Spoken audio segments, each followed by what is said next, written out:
What is, if anything, the difference between socialism and communism? A good way to think about it is that communism is a political system, and socialism is, at root, an economic system.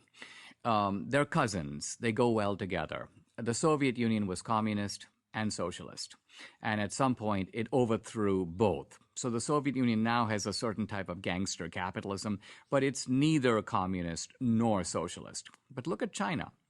China was a communist socialist society. It got rid of the socialism by moving toward a peculiar type of market system, a market system controlled by the state, but nevertheless a relatively free market. But it kept its communist political structure intact. So no democracy, no free elections, controlling the lives of the people, but they can work, they can become millionaires, they can make products, they can gain money. So China is a really good example of the way of preserving communism while jettisoning socialism. Well, the Chinese they're kind of offering their citizens a bargain, which is that you've been poor, desperately starving peasants for millennia. We're going to basically fill your stomach, and we don't want you to say one word about your rights because we're giving you something you've never had before. And they're trying to keep the Chinese content with that bargain. And that's the question. Turning to coronavirus for a second, the left needs today the politics of fear.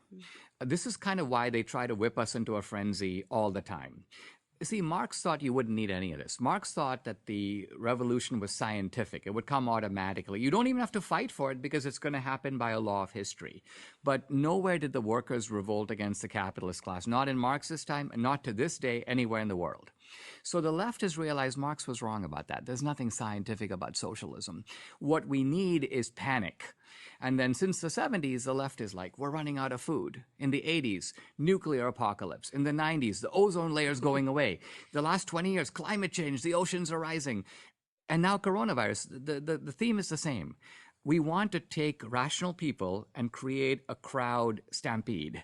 So because crowds behave differently than rational individuals in the crowd. If you can get people to think that their lives are in danger and they have to run, then they behave in ways, they do things, they submit to irrationality, and the left thrives.